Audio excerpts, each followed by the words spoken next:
तो माता द्रौपदी हंसने लगी।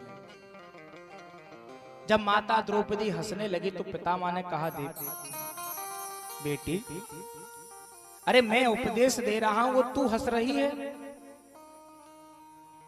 अरे जब मैं बोलता हूं तो अच्छे अच्छे लोगों की हिम्मत नहीं पड़ती कि हंस जाए। अरे तू तो क्या, तेरी सास की भी हिम्मत नहीं है कुंती की कि मैं जब कोई बात बोलूं वो तेरी सास हंस जाए, और तू, मैं इतना गंभीर विषय तेरे पतियों को समझा रहा हूं, तू हंस रही है। द्रौपदी डर गई। नहीं पितामह, हमसे अपराध हो गया, ऐसे ही हंसी आ गई, क्षमा कर दो, क्षमा कर दो। कुंती ने कहा, नहीं पितामह, बस ऐसे ही नहीं बेटी, तू बिना बात के नहीं हंस सकती, क्योंकि तू कुलीन स्त्री है, साधारण स्त्री नहीं है द्रौपदी।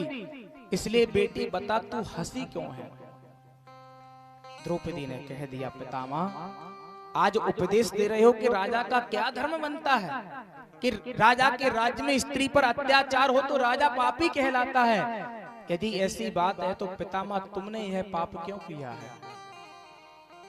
अरे भरी सभा में दुर्योधन दुशासन हमें निर्वस्त्र करने में लगा हुआ था। सबसे पहले उस सभा में मैं आपके पास गई थी, इसके बाद धृतराष्ट्र के पास, द्रोणाचार्य के पास, कृपाचार्य के पास गई, पर आपने ना ही दुर्योधन को कहा कि दुर्योधन, तेरी हिम्मत कैसे पड़ गई कि द्रौपदी को निर्वस्त्र करवा दो, कर दो। ये महापाप है पितामह, तो तुमने अपने आंखों से यह महापाप क्यों देखा? आज स्त्री का उपदेश दे रहे हो। पितामह के नेत्रों से आंसू झरझर कर गिर गए। बिटिया, तूने सही बात कही, क्या करूं बेटा? मैंने अपने संपूर्ण जीवन में उस दुर्योधन का नमक खाया था, इसलिए मेरी बुद्धि कुबुद्धि बन गई थी, और मैंने सबसे बड़ा जीवन में एक पाप यही किया कि अपने सामने पुत्र वधू की मैं रक्षा ना कर पाया। बेटी, तुझे पता है, तुझे पता है कि मुझे इच्छा मृत्यु का वरदान है।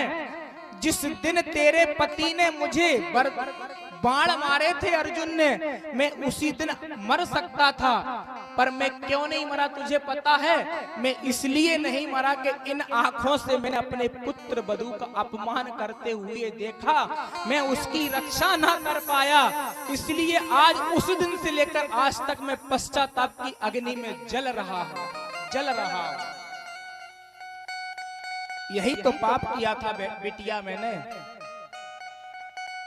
चरणों में गिर गई द्रौपदी। नहीं पितामह, मैं आपको कष्ट देना नहीं चाहती, पर आपने कहा तो हम रोक ना पाए।